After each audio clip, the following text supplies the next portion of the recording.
Hello everyone, in this video I'll be showing you a light singing cleric wizard in Baldur's Gate 3. This is a multi-class combining both the light cleric and the blade singing wizard, as there's actually quite a bit of synergy here. We don't miss out on any spell progression because both these are casters and the wizard can learn spells from scrolls. So I would recommend we'll start off with the cleric, as this is a very good class throughout the entire game. I'm not going to say this is better than 12 levels of cleric. It's still probably best to go 12 levels of cleric, but this is a very fun way to get 2 attacks and a bunch of different spells you normally wouldn't get access to. It's actually pretty powerful. So for our cantrips here, I recommend taking our Sacred Flame and the Bursting Sinew, as well. Guidance is always nice to have. For the cantrip, I guess we'll be going with the light domain clerics. We don't get that extra cantrip choice, but we get ourselves Burning Hands and Fairy Fire. But the big subclass feature is Warding Flare. We'll also be able to apply this to our entire team, which is nice. So this shields yourself in Divine Light, use your reaction, impose disadvantage on an attacker, possibly causing their attack to miss. Now for our ability scores, it's a bit tricky because this is a caster that uses both wisdom and intelligence. It's nice to have both these stats. Starting off, you can actually go and dump this stat and put the points into dexterity, but what we're going to have is a dump stat at some point. So you can use the Gloves of Dexterity, that's probably the best choice, or you can use the Constitution Amulet if you're in Act 3 to give yourself those points to be able to put into intelligence. So this would be the stat spread starting off, and then as we get to later in the game, depending on if we went higher in dexterity or constitution, we'd arrange that accordingly. And for example, if you're using the Constitution Amulet, you would do this stat spread here, or dexterity gloves, you would swap that around. At level 2, we get our Radiance of the Dawn. This is an action that uses our Channel Divinity to do a 2d10 plus 1 radiant damage and dispels any magical darkness. So this is good in specific areas of the game. For our prepared spells, I like to have Guiding Bolt to set up advantage for some of your melee attackers, Healing Word for that bonus action heal if a teammate goes down, Create or Destroy Water, as you can actually set up some fun synergies here if you get yourself like Odaluk's Freezing Sphere or any other spell that doubles their damage from being wet. Command, super useful, and Sanctuary to be able to lock down a target. At level 3, we get a very nice spell here, Scorching Ray, dealing fire damage, and we can actually use it to apply Radiating Orbs really well. We also get Flaming Sphere. Now, for the prepared spells that we'll be going with, I love to have Hold Person at some point there. You can also get Hold Person from the Wizard if you wanted to, but we got this here. And then we also get ourselves Spiritual Weapon. So if you don't use Sanctuary, you can put on Spiritual Weapon. The nice thing about Spiritual Weapon is you can do a Maul, which will daze targets. And when a target gets dazed, it's going to get hit by Command and Hold Person much more freely. We can also take Toll the Dead there. And for our next cantrip, Prayer of Healing is not a bad choice.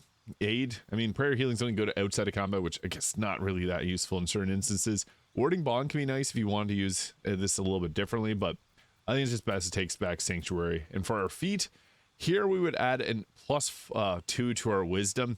However, if we're respecking later in the game, we'll put those points into our intelligence, as that's where a bulk of our damaging spells will come from. At level 5, Fireball, powerful, 8d6 of fire damage. But we get a very useful spell here with our Spirit Guardians, dealing radiant damage to attackers. Where this becomes crazy is we can stack up Radiating Orbs very quickly with this. And we can also remove a spell and take Mass Healing Word to heal our entire team if you got items that boost up, like the Whispering Promise Ring, which will add Bless to anyone that you heal. And for level 6, we get Improved Warding Flare. So when an ally gets attacked, you can use your reaction to impose disadvantage on the attack roll, possibly causing the attack that's going to hit your teammate to miss, so protecting our team. In addition to that, we'll also be stacking Radiating Orbs, so the enemies are going to have minus to their attack rolls and disadvantage on attack rolls, so we can keep our entire team relatively safe. We can take Glyph of Warding for our next spell, or if there's any other things there, Revivify, that you prefer taking, or Animate Dead. At level 7, this is where we get Wall of Fire, but we're going to add in the Bladesinging Wizard, because this is how we get our 2 attacks, and you can always learn those spells from scrolls. So for cantrips here, I like to have Firebolt. It's a nice one to have. Booming Blade, obviously one of the most powerful cantrips that we get in patch 8. Mage Hand can be nice too, because you can throw Arsonist Oil to set up remove resistances to fire damage. Or you can also throw Healing Potions. Minor Illusions, also a nice one to have. For our spells we'll be selecting, Mage Armor can be really nice if we wanted to go with a clothing based option. This can actually be pretty offensive, so we'll go with that as well, because there's some good items there. We'll also take Magic Missile, Thunder Wave. Grease is good too, you can light that on fire, Shield, and Long Strider, and then we'll leave those as our prepared spells there.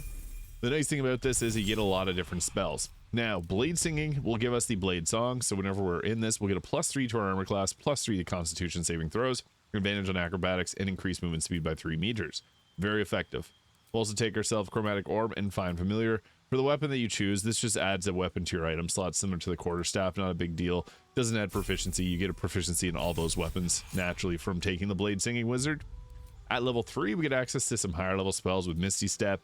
Cloud of Daggers is pretty nice. Darkness doesn't fit the theme of this build, but it could be powerful. Shadow Blade being another really nice one to have, as that's going to give us the strongest possible weapon that we could get here. So we'll take that and we'll put Misty Step on, as we already got a lot of spells so that we can burn through those. Into level 4, we get ourselves another feat too, and we can also take Bone Chill. This will prevent the target from receiving healing, which is nice. And our level 2 spells, we got Mirror Image, which will increase armor class quite a bit. And again, Cloud of Daggers is quite nice, so we'll go with that. And for the feat, I would recommend boosting our intelligence all the way up to 20 at this point. Just the best choice that we got going for us. At level 5, we get access to some powerful spells, like we already got Fireball, but we get ourselves the Lightning Bolt, Haste being another really effective spell. We want to have Counter Spell. It's a super useful spell to have, and this is going to prevent our team from getting hit with some spells, so that's always nice. Now with Mirror Image, we can actually get our armor class ridiculously high. We got an extra attack at level 6, so now we can do 2 attacks, 1 Booming Blade, 1 regular attack. It's pretty powerful. And we can take some more spells. We'll take Haste and Fear there. And we'll prepare, I guess we'll go with something like that. And we'll always swap off some of these spells here as we can learn them from scrolls. So a few different armor setups, because there's quite effective ways to go about doing this. So it's got Campo fit on there. Baldur Louvre, best early game weapon. This is incredible because you get the Baldur Louvre melody. You can do the Shrieking Song. This is just going to be really effective, especially paired with the Coruscation Ring there. So whenever you deal spell damage while illuminated by a light source, you can inflict Radiating Orb on the target for 2 turns, and the Luminous Gloves, which will also reply Radiating Orbs. As we get higher up in level, we can go with the Duelist Prerogative. Now, if we wanted to go all in on being, I guess this is more defensive, so this with the Duelist Prerogative will give us a extra reaction, which is huge because that's 2 counter spells. It does piercing damage, so the Ballast Armor is the best in slot armor. It's also light armor, gives us a +2 to initiative. And that sets our armor class to 18, which is not bad. And then with the Blade Song becomes 21. We also have the Helmet of Arcane Acuity, as this is a light armor. It gives you Arcane Acuity, so you get a plus to your spell save, DC, and spell attack rolls, so you can land your spells as you get to a higher level. And then we also got Cloak Protection and the Luminous Gloves as mentioned for applying the Radiating Orbs. This applies from our Spirit Guardians. And also like the Boots of Stormy Clamor. So whenever you use this, it stacks 2 turns of reverberation on the target, which can end up knocking them prone, and sometimes it'll skip an extra turn. Amulet of Greater Health, as I mentioned, Coruscation Ring, whenever you deal spell damage while illuminated. This can be any spell, so if we got like a Fireball, we can hit them with that. Ring of Protection, and the Hellrider Longbow. Now, I also think if you wanted to use, let's say, a different weapon other than this, and not piercing damage, like a Shadow Blade, for example, we would go with a different spread, because we'd want to go with Mage Armor as well. So if we went with a clothing option, you got the Robe of the Weave, which is a really good one. And what the Robe of the Weave will set up is it gives you a +2 to armor class. But then that opens us up to using Mage Armor, so we can actually get a pretty decent armor class with this. So I guess I have armor equipped with the Helmet of Arcane Acuity, which we'd swap off for another item that's not considered armor. So something like the Horns of Berserker for additional damage you can do with that. You can also go with the Storm of Scion's Power, which gives you Arcane Acuity if you deal thunder damage. You want to focus a little bit on that. We also got ourselves things like the Diadem of Arcane Synergies. Whenever you inflict a condition, you get an Arcane Synergy for 2 rounds, which gives you your intelligence modifier to your spell or your weapon attacks, which is really nice. So that's just flat out increased to our damage. Alternatively, you can use the Vestus Soul Rejuvenation, because the Greater Kajiko counter gives us an attack on targets that miss us, and sometimes it does end up at a little bit extra damage over what it normally would do. So that'd be a good option too if you didn't have the Robe of the Weave. You can alternate between the 2 of those there, because none of these now count as clothing, so we can go ahead with applying Mage Armor to ourselves, which is going to be pretty decent actually, because that puts our armor class up to 19. And then with the Mirror Image, that'll give us another, I guess with the Blades on, it gives us another 3, so that becomes 22. And then we got the Mirror Image, which will give us the 31 armor class. So that's pretty crazy. And then instead of that, what we can also do is go with a free version of our Shadow Blade. So if you got like the Staff of the Spell Power there, you can go with it. It gives you the Arcane Battery. Pop that, pop Shadow Blade, upcast it, and then you have the most powerful weapon in the game. Shadow Blade also gets advantage from darkness, which is opposite of what we want to do with this, but that 48 of psychic damage is doubled with the Resonant Stone. And then on top of this, since it's a light weapon, you can then put a Dolar Amaris in her offhand, which gives an initial 7 damage on a critical hit, which becomes 14 damage because of the Resonant Stone. Yeah, that becomes really offensive really quickly, so that's why I want to show that. Not everyone loves Shadow Blade, but it's the most overpowered if you want to make this pretty crazy. And again, Diadem of Arcane Synergy also gives extra damage on our attacks, and we're stacking Radiating Orbs on pretty much everything that we do, so it becomes very, very strong. Alternatively, you could also take 4 levels of Cleric and add 2 levels of the Paladin for Divine Smite. That's another way. I do have a build on 10 levels of the Bladesinging Wizard with 2 levels of Paladin. That works really well too. And then we can go and learn spells from scrolls like Odaluk's Freezing Sphere, which is one of the strongest spells in the game. And then we can just go ahead and make sure that we prepare this spell here, taking off something that we're not using as much, and we'll roll with that. If you want to get really cheesy, you can go ahead and apply your Spirit Guardians before you know you're getting into a fight. And then we have Arcane Recovery that'll give us up to a level 3 spell slot back, so we can read our book there and get that back. So the first thing we want to do is apply our Blade Song there. It's a free action, doesn't need your action or bonus action, so boom. Now we're Blade Singing, and we have 33 armor class. So yes, we're a caster, but we're pretty crazy when it comes to it. So you can run around, you'll do your Arcane Synergy, because that Spirit Guardians applies a condition, and you can see we're applying Radiating Orbs pretty freely here, so you can just run around. Sometimes you can get some pretty easy knockouts with that, especially if Call the Weak, it becomes a ripper there. And then we'll be using our Booming Blade, so bonk, you can hit that with that. Yeah, insane amounts of damage, 104, 24, yeah, it was almost, that's a pretty crazy amount of damage.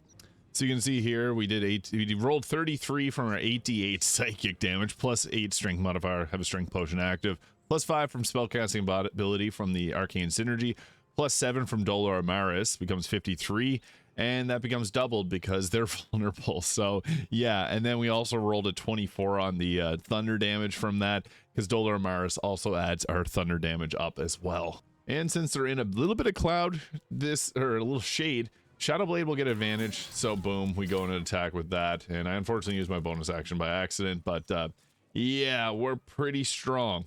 We can also go ahead with a big Radiant Orb Blast with the Radiance of the Dawn here, so you can go ahead and apply this to a large group of enemies.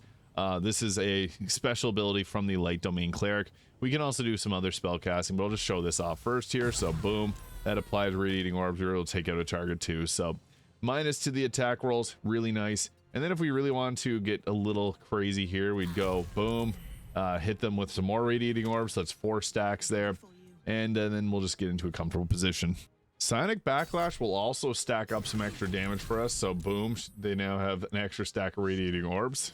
And it's our turn again. So if there's anyone that's close to you, try to stack those Radiating Orbs. Unfortunately, you had an opportunity attack there.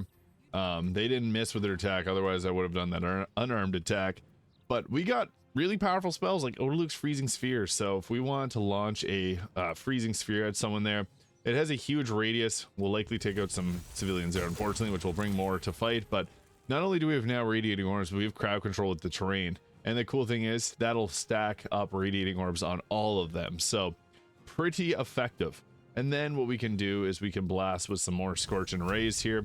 We don't have to go too crazy with this. I'm not going to try and take them. I want to show that the Radiating Orb stack is pretty crazy. 3 hits, 6 Radiating Orbs now. So yeah, that's attacks that they won't be hitting against your team. So any of that is pretty good. And we have hit them with a condition, so they got saved off the reverberation. But you can be a little bit crazy with this and just continually stack up reverberation stacks if you got some momentum there. And we also got Mass Healing Word, so if your team needs a bit of heals, we also got them covered. It's not going to be a lot, but it's something. Another turn, another opportunity for us to knock somebody out with Spirit Guardians, and there it is. That's all we needed. Now, we got a lot of options, and we can also do some crazy stuff with our Magic Missiles. If you want to really be a nuisance on people, you can just go with the Magic Missile spam and try to target those that are going to be likely to do weapon attacks. You can see there, they all have a ton of Radiating Orbs now, 4 stacks, 5 stacks, and 7 stacks there.